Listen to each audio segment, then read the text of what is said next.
শাইখ আহমেদ মুসা জিবরিলের তাওহীদ সিরিজের Bangla audio lecture series পরিবেশিত হচ্ছে মুবাশশিরিন মিডিয়ার সৌজন্যে। আসসালামু আলাইকুম ওয়া রাহমাতুল্লাহি ওয়া বারাকাতুহু। আলহামদুলিল্লাহ ওয়াসসালাতু ওয়াসসালামু আলা রাসূলিল্লাহ ওয়া আলা আলিহি ওয়া আসহাবিহি ওয়া সাল্লামা তাসলিমান কাসীরা। আম্মা বা'দ। ইতিমধ্যে চারটি মূলনীতির প্রথমটি আলোচনা করা হয়ে গেছে, আলহামদুলিল্লাহ। প্রথমটি ছিল আল্লাহ সুবহানাহু ওয়া তাআলা, রাসূলুল্লাহ সাল্লাল্লাহু আলাইহি ওয়াসাল্লাম ও দ্বীন ইসলাম সম্পর্কে ইলম অর্জন। এরপর আমরা দ্বিতীয় মূলনীতিটির আলোচনা শুরু করেছিলাম। দ্বিতীয় বিষয়টি ছিল অর্জিত ইলমের উপর আমল।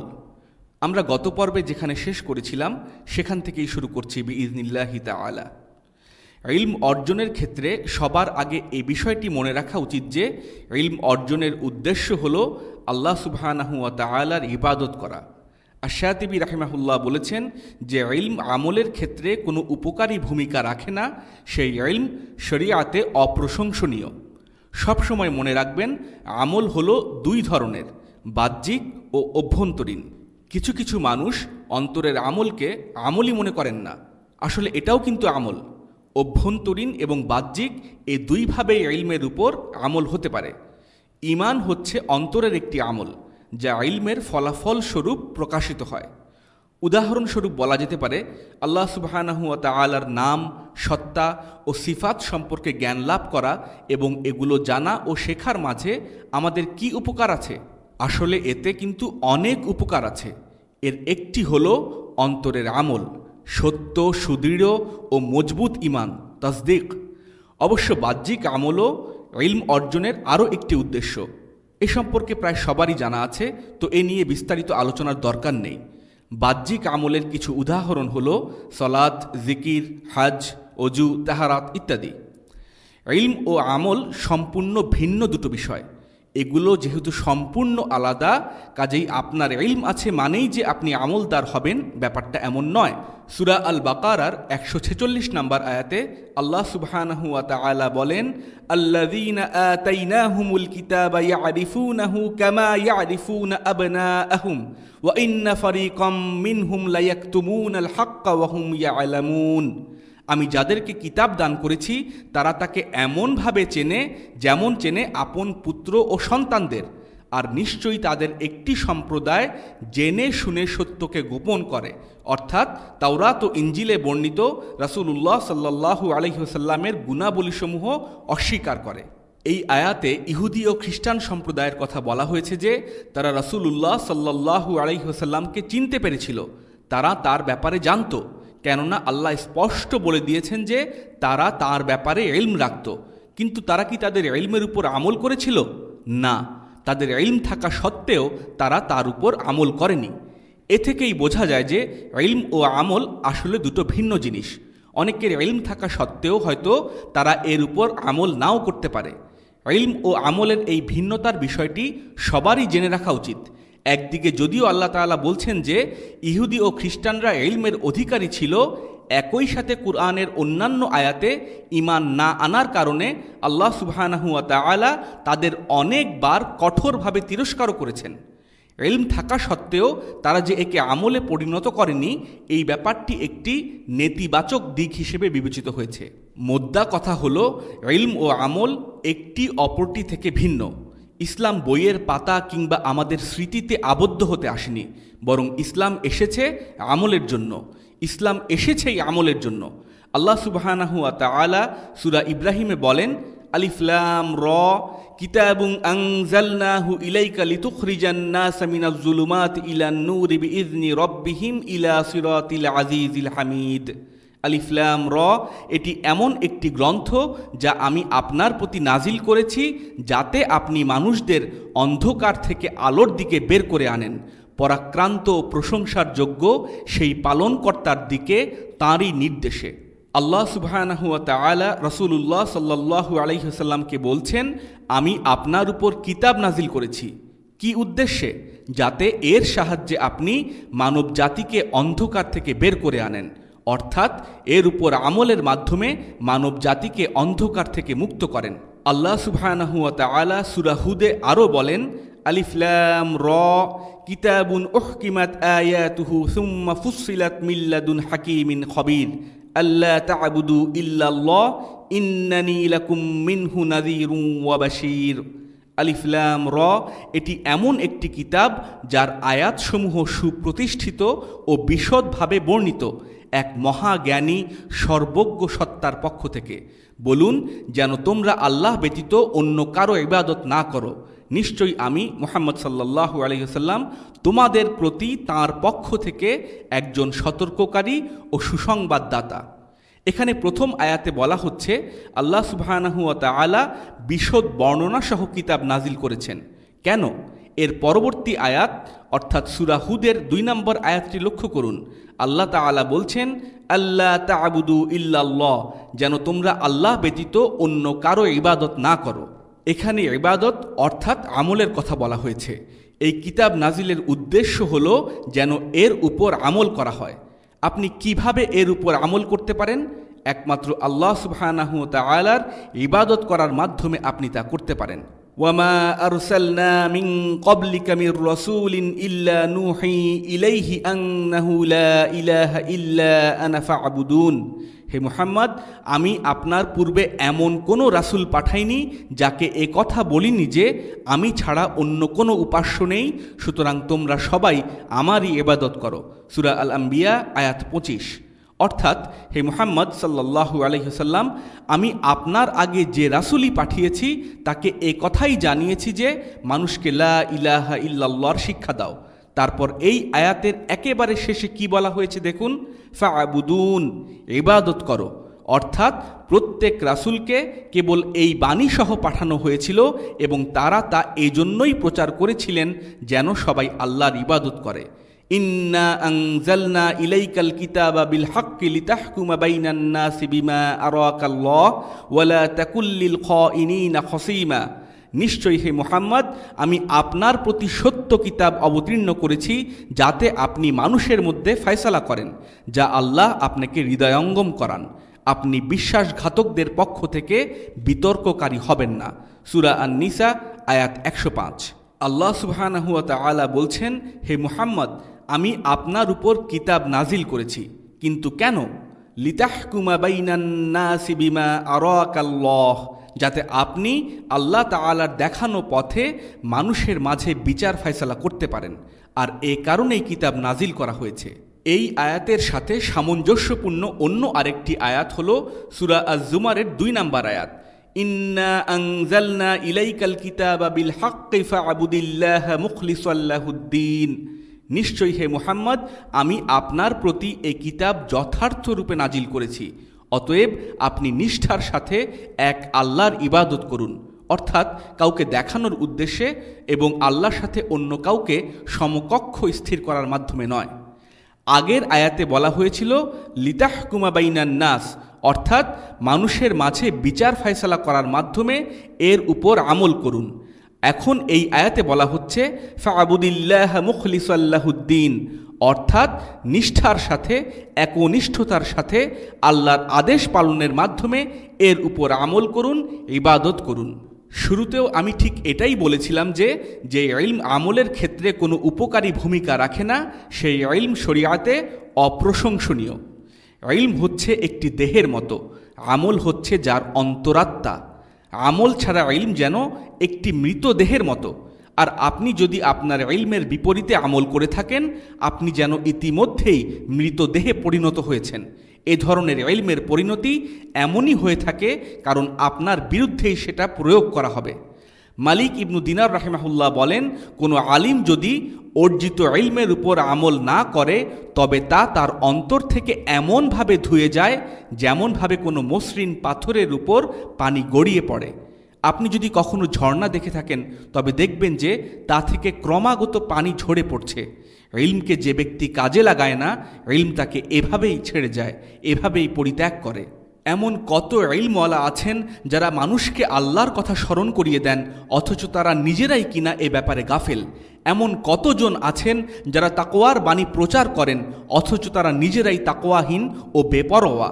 এমন অনেকে আছেন যারা মানুষকে আল্লাহ সুবহানাহু ওয়া তাআলার দিকে ডাকেন, অথচ নিজেরাই আল্লাহর কাছ থেকে সবচেয়ে দূরে। প্রত্যেক আলিমের এটা মনে রাখা উচিত যে সাধারণ লোকদের বেলায় যদি তাদের হাত পা এবং অন্যান্য অঙ্গ প্রত্যঙ্গগুলো আল্লাহর সামনে তাদের বিরুদ্ধে সাক্ষ্য প্রদান করে তবে তো তাদের অবস্থা আরও ভয়াবহ হবে।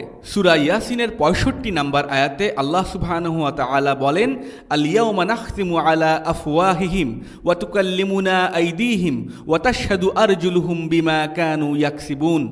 আজ আমি তাদের মুখে মোহর এঁটে দেব, তাদের হাত আমার সাথে কথা বলবে এবং তাদের পা তাদের কৃতকর্মের সাক্ষ্য দেবে। সূরা ফুসসিলাতের ২১ নম্বর আয়াতে আল্লাহ সুবহানাহু ওয়া তাআলা বলেন, ওয়াকালু লিজুলুদিহিম লিমা শাহিদতুম আলাইনা ক্বালু আনতাকানাল্লাহুল্লাযী আনতাকা কুল্লা শাই। তারা তাদের ত্বককে বলবে, তোমরা আমাদের বিপক্ষে সাক্ষ্য দিলে কেন? তারা বলবে যে আল্লাহ সব কিছুকে বাকশক্তি দিয়েছেন, তিনি আমাদেরকেও বাকশক্তি দিয়েছেন। আল্লাহ সুবহানাহু ওয়া তাআলাকে এক ব্যক্তি বলবে, আমি সাক্ষী উপস্থিত করতে চাই। আল্লাহ তাআলা বলবেন, তুমি কি তোমার নিজের অঙ্গ প্রত্যঙ্গকে সাক্ষী হিসেবে মেনে নিবে? সে বলবে হ্যাঁ। সুতরাং তার দেহের অঙ্গ প্রত্যঙ্গগুলো সাক্ষ্য দিতে থাকবে তার বিরুদ্ধে। তখন সে বলবে, তোমরা কেন আমার বিরুদ্ধে সাক্ষ্য দিচ্ছ? আমি তো তোমাদের রক্ষণাবেক্ষণের চেষ্টা করতাম। আলিম ও দায়ীদের ক্ষেত্রে সবচেয়ে মারাত্মক ব্যাপার হচ্ছে কেবল অঙ্গ প্রত্যঙ্গই নয়, বরং তাদের বেলায় আরও অতিরিক্ত সাক্ষী যুক্ত হবে।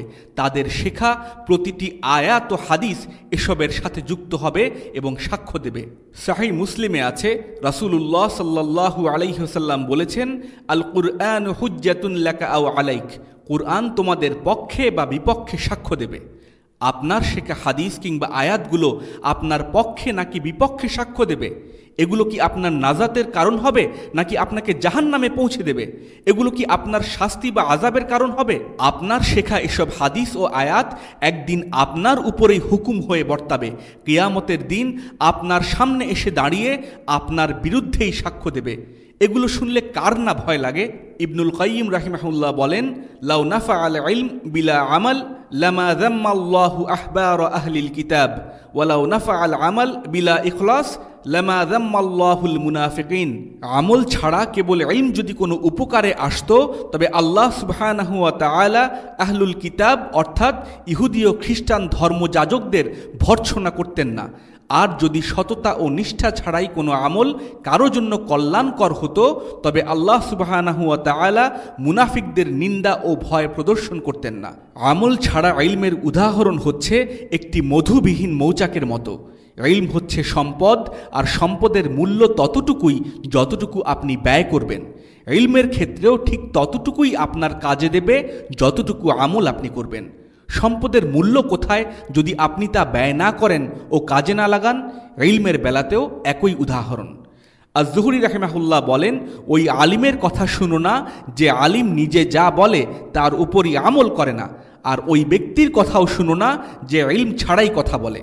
এদের উদাহরণ হলো এমন অজ্ঞ ব্যক্তি যে হয়তো কখনো কখনো সত্য কথা বলে ফেলে কিংবা ভালো কাজ করে ফেলে। যে ইলম কোনো সুফল বয়ে আনে না এবং অন্তরে ও আমলে কোনো প্রভাব ফেলে না, সে ইলম একদিন আপনার বিরুদ্ধেই ব্যবহৃত হবে। আরেকটি গুরুত্বপূর্ণ বিষয়, অনেকেই মনে মনে ভাবেন এই দার্স, এই তাওহীদ এগুলো আসলে আমার জন্য নয়। আমি হয়তো মাঝপথেই এসব পড়াশোনা ছেড়ে দেব, কাজেই সামনে আগানোর আগে আমাকে এ নিয়ে আরও ভাবতে হবে। সবাই আসলে এটাই চিন্তা করে, বাস্তববাদী হয়।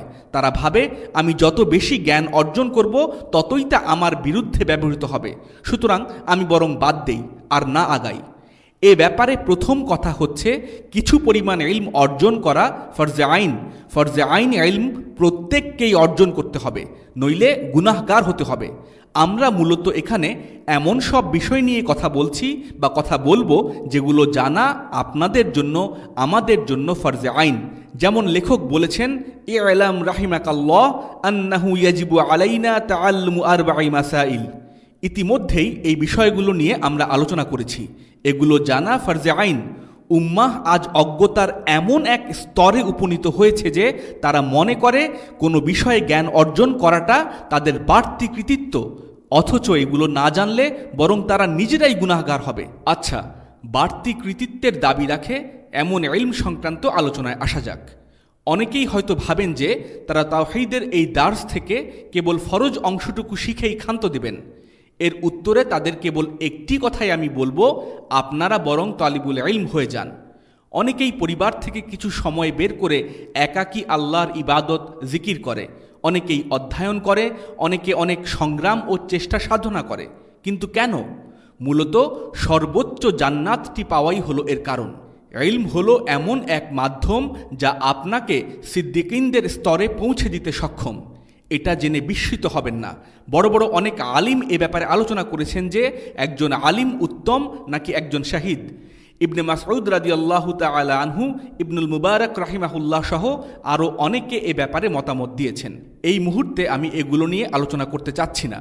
কে বেশি জ্ঞানী, আলিম না শাহিদ, এ নিয়ে ইমাম ইবনুল কাইয়িম রাহিমাহুল্লাহ তার মিফতাহ দারুস সাআদা গ্রন্থে বিস্তারিত আলোচনা করেছেন। মূলত জান্নাতে আলিমদের উচ্চ অবস্থানের দিকটি এই কিতাবে আলোকপাত করা হয়েছে। তবে এটা আমার আলোচনার মূল বিষয়বস্তু নয়, এ থেকে বিতর্কের সূত্রপাত হতে পারে। তারা তাদের আলোচনায় আলিমদের উচ্চ মর্যাদার ব্যাপারটি তুলে ধরেছেন। এক শ্রেণীর মূর্খরা বলে কিছু না জানাই বরং ভালো। আপনি কি এই মূর্খদের কথা শুনে অধ্যয়ন বাদ দিয়ে দিবেন? এটা তো একেবারেই অযৌক্তিক বিষয়। প্রথমত, এই দার্সের আলোচিত বিষয়বস্তুর অধিকাংশই ফরজ ইলম। দ্বিতীয়ত, এটা যদি বাড়তি কৃতিত্বেরও হয়ে থাকে তবুও আপনার অধ্যয়ন করা উচিত, কারণ জান্নাতুল ফিরদাউসই তো আমাদের লক্ষ্য। কেউ যদি কেবল দিনের মৌলিক বিষয়গুলো, তাওহীদ এবং এর বাইরে অন্যান্য ফরজে আইন ইলমের বিষয়সমূহ অধ্যয়ন করতে চায়, এতেই সে জান্নাতের পথে এক ধাপ অগ্রসর হয়ে যায়, আর এর ফলে হয়তো সে প্রথম শ্রেণীর জান্নাতে স্থান করে নিতে পারবে। কিন্তু রাসূলুল্লাহ সাল্লাল্লাহু আলাইহি ওয়াসাল্লাম আমাদের শিখিয়েছেন আমরা যেন সর্বোচ্চ জান্নাত, জান্নাতুল ফিরদাউসে যাবার আশা রাখি। আল্লাহ সুবহানাহু ওয়া তাআলা যাকে ইলম থেকে বঞ্চিত করেন তাকে অজ্ঞতা দিয়ে লাঞ্ছিত করেন। এটা আল্লাহর পক্ষ থেকে একটি শাস্তি। ইলম কারো কাছে এসে ধরা দিল অথচ সে তা থেকে বিমুখ থাকে, এই বিষয়টার চেয়েও ওটা কঠোর শাস্তি। আর সবচেয়ে মারাত্মক শাস্তি হলো কাউকে ইলম দান করা হয়েছে কিন্তু তা সত্ত্বেও সে ওই ইলমের উপর আমল করে না। বাড়তি কৃতিত্বের ইলমগুলো কেবল আপনার জান্নাতুল ফিরদাউস লাভের পাথেওই নয়, বরং দুনিয়াতেও এর বহু ফায়দা আছে। এগুলো আপনার দুনিয়ার জীবনেও পরম সুখ ও বারাকাতের কারণ হতে পারে। ইমাম ইবনু তাইমিয়া রাহিমাহুল্লাহ এ দুনিয়াতে নিঃস্ব একজন মানুষ ছিলেন। তিনি এমনও সময় পার করেছেন যে তার শুধু একটি জামা ছিল। সে সময় তিনি মসজিদুল আমাউইতে রাত কাটাতেন। প্রতিনিয়ত কারাগারে যাওয়া আসা করতে করতেই তার সারাটা জীবন পার হয়ে গেছে। তিনি কথা বলার সময় শ্রোতাদের অন্তরের অবস্থা এমন হতো, যদি জান্নাতীরাও তা অনুভব করত তবে তারা নিজেদের সত্যিকারের সৌভাগ্যবান মনে করত। ইমাম ইবনু তাইমিয়া বলতেন, জান্নাতের জীবন যদি আমার জীবনের মতো সুখের হয় তবে তো এমন জীবনই উত্তম। আমি তো এরই প্রত্যাশা করি। ইমাম ইবনে তাইমিয়া রাহিমাহুল্লাহর মতো আলিমদের কথা শুনুন, দুনিয়ার জীবনে যাদের বলার মতো কিছুই ছিল না। তিনি বলেছেন, যে ব্যক্তি দুনিয়ার জান্নাতে প্রবেশ করেনি সে কখনো পরকালীন জান্নাতেও প্রবেশ করতে পারবে না। আবার কেউ কেউ বলতেন যে রাজা, বাদশাহ বা শাসকরা যদি আমাদের অন্তরের এই প্রশান্তির কথা জানতো তাহলে তা ছিনিয়ে নেওয়ার জন্য আমাদের সাথে যুদ্ধে পর্যন্ত লিপ্ত হতো। কি সেই জিনিস যা তাদের অন্তরে প্রশান্তি ঢেলে দিয়েছিল অথচ তারা ছিলেন নিঃস্ব?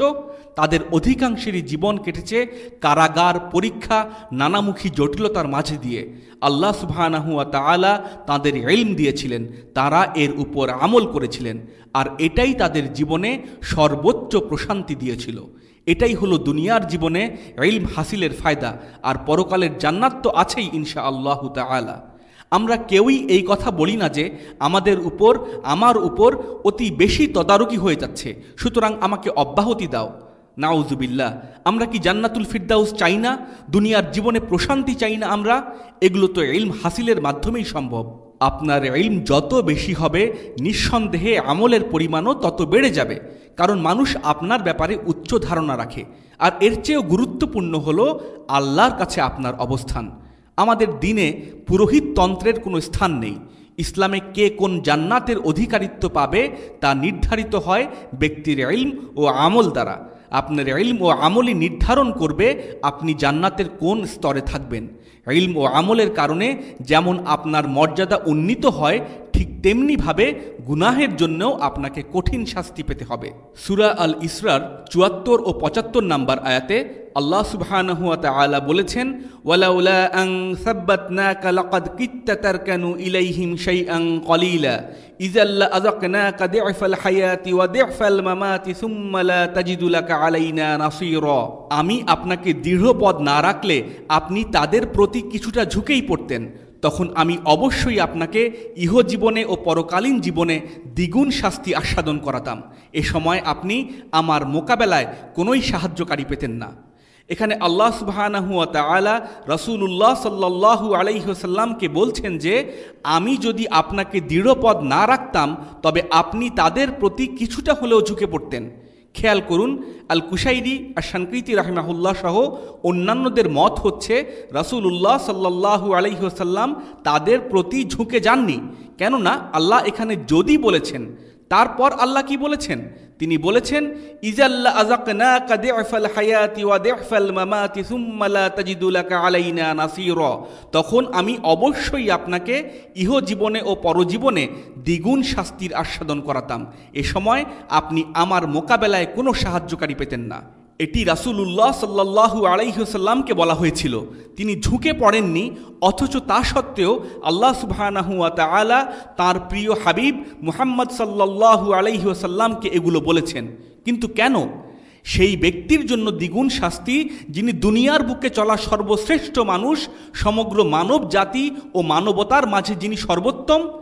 এই আয়াত সংক্রান্ত আলোচনায় আব্দুল্লাহ ইবনে আব্বাস রাদিয়াল্লাহু তাআলা আনহুমা বলেছেন, তাকে শাস্তি দেয়া হতো যদি তিনি ঝুঁকে পড়তেন। তিনি যদি ঝুঁকে পড়তেন, যদিও তিনি তা করেননি, তবে তাকে শাস্তি পেতে হতো।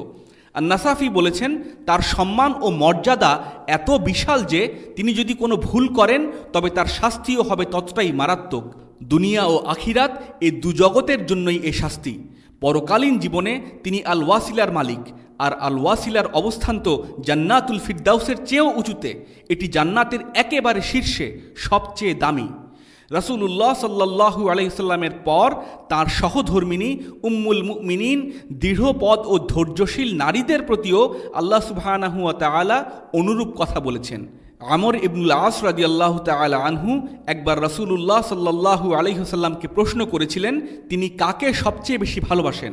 রাসূলুল্লাহ সাল্লাল্লাহু আলাইহি ওয়াসাল্লাম বলেছিলেন, আয়েশা। আল্লাহ সুবহানাহু ওয়া তাআলা সূরা আল আহজাবের ৩০ নম্বর আয়াতে বলেন, ইয়া নিসাআন নাবিয়্যি মান ইয়াতি মিনকুন্না বিফাহিশাতিন মুবায়্যিনাতিন ইউদাআফ লাহাল আযাবু দি'ফাইন ওয়া কানা যালিকা আলাল্লাহি ইয়াসীরা। হে নবী পত্নীগণ, তোমাদের মধ্যে কেউ প্রকাশ্যে অশ্লীল কাজ করলে তাকে দ্বিগুণ শাস্তি দেওয়া হবে, এটা আল্লাহর জন্য সহজ। তাদের বেলায় দ্বিগুণ শাস্তি প্রদান করা হবে। এর কারণ কি? এর পরবর্তী আয়াতেই আবার আল্লাহ সুবহানাহু ওয়া তাআলা বলেন, ওয়ামান ইয়াকনুত মিনকুন্না লিল্লাহি ওয়া রাসূলিহি ওয়া তা'মাল সালিহান নু'তিহা আজরাহা মাররাতাইন ওয়া আ'তাদনা লাহা রিজকান কারীমা। তোমাদের মধ্যে যে কেউ আল্লাহ ও তাঁর রাসূলের অনুগত হবে এবং সৎকর্ম করবে, আমি তাকে দুবার পুরস্কার দেব এবং তার জন্য আমি রিজকান কারীমা, সম্মানজনক রিজিক প্রস্তুত করে রেখেছি। অর্থাৎ নবী পত্নীরা বিশেষ মর্যাদার অধিকারী ছিলেন। তাদের জন্য যেমন দ্বিগুণ পুরস্কারের ব্যবস্থা রয়েছে, তেমনি তাদের গুনাহের কারণেও দ্বিগুণ শাস্তি পেতে হবে। আল্লাহ সুবহানাহু ওয়া তাআলা রাসূলুল্লাহ সাল্লাল্লাহু আলাইহি ওয়াসাল্লামকে বলেছেন, আপনি যদি কুফফার ও জালিমদের প্রতি ঝুঁকে পড়তেন তবে আপনাকে দুনিয়া ও আখিরাত উভয় স্থানেই দ্বিগুণ শাস্তি দেয়া হতো। আর রাসূলুল্লাহ সাল্লাল্লাহু আলাইহি ওয়াসাল্লামের স্ত্রীদের উদ্দেশ্যে আল্লাহ সুবহানাহু ওয়া তাআলা বলেন, তোমাদেরও দ্বিগুণ শাস্তি দেয়া হবে। সার কথা হলো, আপনারা যারা তালিবুল ইলম, যদি ইলমের উপর আমল না করেন তবে উচ্চ মর্যাদার কারণে আপনারা অন্যান্য সাধারণ লোকদের তুলনায় বেশি শাস্তি ভোগ করবেন। আপনারা যদি গুনাহতে লিপ্ত হয়ে পড়েন তবে ইলম ও আমলের কারণেই এর চরম মূল্য দিতে হবে আপনাদের।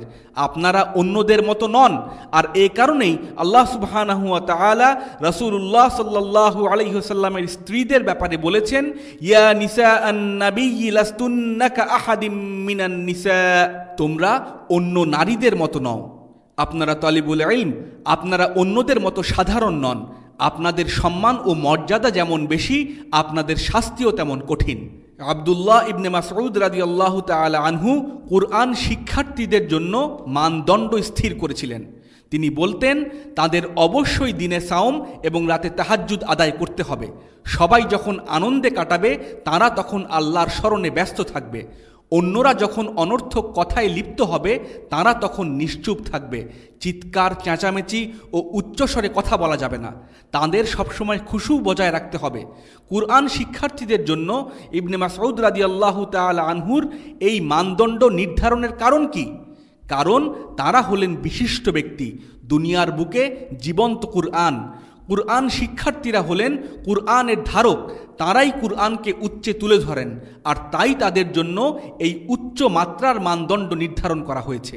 অন্যরা অপ্রয়োজনীয় কথা বলতে পারে এবং খুব সম্ভবত তাতে কোনো গুনাহ নেই। নিছক বেহুদা কথা বললেই যে গুনাহ হবে এমন বলা যাবে না, কিন্তু তাদের অবস্থান ওদের থেকেও অনেক উঁচুতে। এ কারণেই সালাফদের মর্যাদা সবার শীর্ষে, কেননা তারা তাদের জীবনের প্রতিটি মুহূর্তে, সব ক্ষেত্রেই, সকাল, সন্ধ্যা, রাত, সপ্তাহ, মাস ও বছর জুড়ে অন্তরে ও বাহ্যিকভাবে এবং আল্লাহ ও মাখলুকের সাথে মুআমালাতে নিজেদের ইলমের উপর আমল করেছেন। এই সমগ্র ব্যাপারটি নিয়ে আল খতিব আল বাগদাদির লেখা একটি ছোট পুস্তিকা রয়েছে। আলহামদুলিল্লাহ, আল আলবানী এই কিতাবের হাদিসগুলো তাহকিক করেছেন। আল খতিব আল বাগদাদি বলেছেন, ইহুদিদের কাছে ইলম ছিল, কিন্তু তারা সে মোতাবেক আমল করত না, আর খ্রিস্টানরা ইলম ছাড়াই আমল করত। আর এ কারণে প্রথম দলটি অভিশপ্ত এবং দ্বিতীয় দলটি পথভ্রষ্ট হয়েছে। ইমাম ইবনু তাইমিয়া রাহিমাহুল্লাহ বলেন, এই উম্মার মাঝে যারা অজ্ঞতার কারণে পথভ্রষ্ট হয় তারা খ্রিস্টানদের সাথে সাদৃশ্য রাখে, আর যারা ইলম থাকা সত্ত্বেও আমল না করার কারণে উম্মার ওলামাদের থেকে বিমুখ হয়ে বিপদগামী হয় তারা ইহুদিদের সাথে সাদৃশ্য রাখে। নিশ্চিত থাকুন, আপনার ইলমকে অন্তরে স্থায়ীভাবে বসাতে চাইলে এর উপর আমল করুন। আপনার যদি মুখস্থ কিংবা মনে রাখতে সমস্যা হয় তবে আপনি কোনো না কোনোভাবে আপনার ইলমের উপর আমল করার উপায় খুঁজুন ইনশাআল্লাহ, তাহলে আপনি সেটা কখনোই ভুলবেন না। সালাফরা ইলমের উপর আমলের ব্যাপারে খুবই একনিষ্ঠ ছিলেন। বুখারীতে সালিম ইবনে আবদুল্লাহ ইবনে ওমর ইবনুল খাত্তাব তার পিতার সূত্রে বর্ণনা করেন যে রাসূলুল্লাহ সাল্লাল্লাহু আলাইহি ওয়াসাল্লাম বলেছেন, হে আবদুল্লাহ, তোমার জীবন কতই না বারাকাপূর্ণ হতো যদি তুমি রাতের সালাত আদায় করতে। রাসূলুল্লাহ সাল্লাল্লাহু আলাইহি ওয়াসাল্লাম তাকে রাতের সালাত আদায়ের জন্য উৎসাহ প্রদান করছিলেন। ইবনে ওমরের পুত্র সালিম বলেন, আমার পিতা এরপর থেকে খুব অল্পই ঘুমাতেন। দেখুন তারা তাদের জ্ঞানের উপরে আমল করার ব্যাপারে কতটা গুরুত্ব দিতেন। সহিহ মুসলিমে আছে, ফাতিমা এবং আলী রাদিয়াল্লাহু তাআলা আনহুমা যখন খাদিম চেয়েছিলেন, রাসূলুল্লাহ সাল্লাল্লাহু আলাইহি ওয়াসাল্লাম তাদেরকে 33 বার করে সুবহানাল্লাহ, আলহামদুলিল্লাহ ও আল্লাহু আকবার বলা শিখিয়ে দিলেন। আলী রাদিয়াল্লাহু তাআলা আনহু তার জীবনের শেষ সময়ে এসে এ সম্পর্কে মন্তব্য করেন যে রাসূলুল্লাহ সাল্লাল্লাহু আলাইহি ওয়াসাল্লাম যেদিন আমাদেরকে এ কথা বলেছিলেন সেদিন থেকে আজ পর্যন্ত আমি একদিনও এর উপর আমল করা বাদ দেইনি। কেউ একজন তাকে প্রশ্ন করল, আপনি কি সিফফিনের দিনগুলোতে যখন আলী ও মুআবিয়া রাদিয়াল্লাহু তাআলা আনহুমদের মধ্যে রক্তপাত চলছিল সেই দিনগুলোতেও এর উপর আমল করেছিলেন? সিফফিনের যুদ্ধে 70,000 মুসলিম এবং আলী রাদিয়াল্লাহু তাআলা আনহুর পক্ষে প্রায় 25,000 সৈন্য নিহত হয়েছিল। আর এ কারণেই লোকটি জানতে চেয়েছিল যে যুদ্ধের সেই ভয়ানক রাতগুলোতেও কি তিনি এ থেকে বিরত থাকেননি? তিনি উত্তরে বলেছিলেন, না, এমনকি সেই রাতগুলোতেও না। দেখুন তারা ইলমের উপর আমলের ব্যাপারে কি পরিমাণ সচেতন ছিলেন। সহিহ মুসলিমে আছে, রাসূলুল্লাহ সাল্লাল্লাহু আলাইহি ওয়াসাল্লাম বলেছেন, কোনো মুসলিমের যদি কোনো ওয়াসিয়াত থাকে সে যেন অবশ্যই তা লিখে রাখে এবং বালিশের নিচে রেখে ঘুমায়। ইবনে ওমর রাদিয়াল্লাহু তাআলা আনহুমা বলেন, এরপর থেকে আমি বালিশের নিচে ওসিয়তনামা রাখা ছাড়া একটি রাতও পার করিনি। সুনান আন-নাসাইর একটি হাদিসে এরকম আরেকটি উদাহরণ পাওয়া যায়। হাদিসটি সহিহ, যদিও ইবনুল জাওজি এবং অন্যান্যদের মতে এটি দাঈফ, কিন্তু সঠিক মত হলো হাদিসটি সহিহ। আবু উমামা বলেন, রাসূলুল্লাহ সাল্লাল্লাহু আলাইহি ওয়াসাল্লাম বলেছেন, যে ব্যক্তি প্রত্যেক সালাতের পর আয়াতুল কুরসি পাঠ করবে তার জান্নাতে প্রবেশের পথে মৃত্যু ছাড়া আর কোনো প্রতিবন্ধকতা নেই। অর্থাৎ যে ব্যক্তি এই আমল করবে সে মৃত্যুর সাথে সাথে জান্নাতে প্রবেশ করবে। ইবনুল কাইয়িম বলেন, আমার শাইখ ইবনু তাইমিয়া রাহিমাহুল্লাহ কোনো অবস্থাতেই সালাতের পর এই আমলটি বাদ দিতেন না। আব্দুল্লাহ ইবনে ওমর রাদিয়াল্লাহু তাআলা আনহুমার এই ঘটনা শুনুন। সহিহ বুখারীতে এসেছে যে রাসূলুল্লাহ সাল্লাল্লাহু আলাইহি ওয়াসাল্লাম তাকে প্রতিদিন সাওমরত অবস্থায় পেতেন।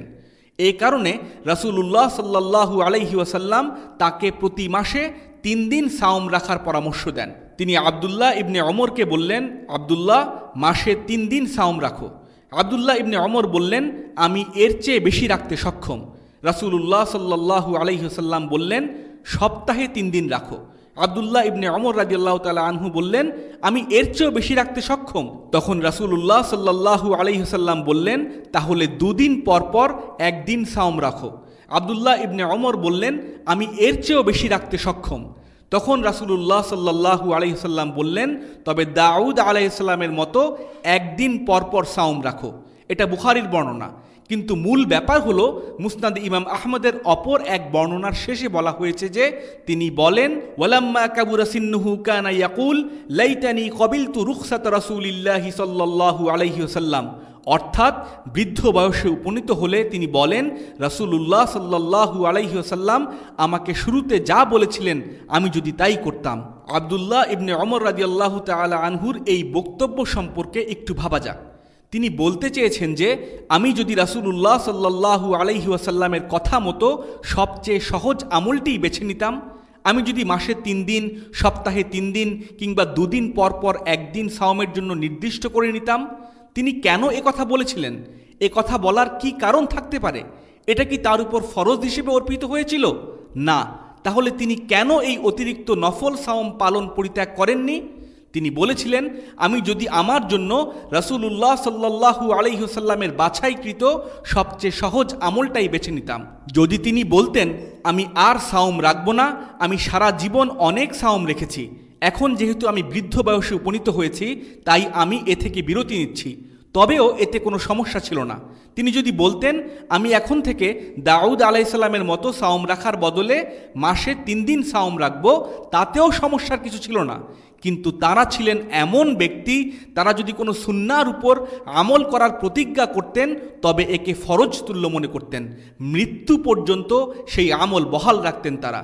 আর এ কারণেই তিনি এমন কথা বলেছিলেন। এভাবেই তারা ইলমের উপর আমল করেছিলেন।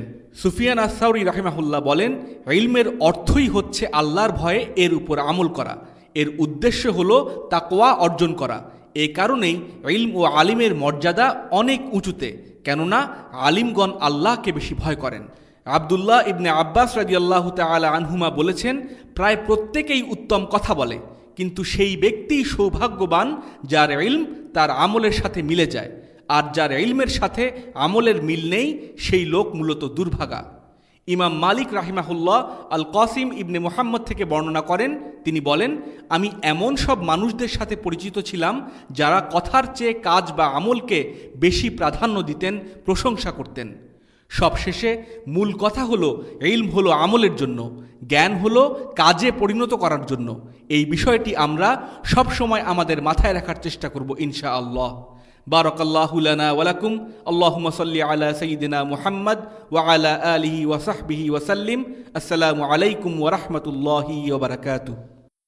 এই বাংলা অডিও সিরিজটির বাকি পর্বগুলো শুনতে ভিজিট করুন মুবাশশিরিন মিডিয়ার ফেসবুক পেজ www.facebook.com/mubashirin।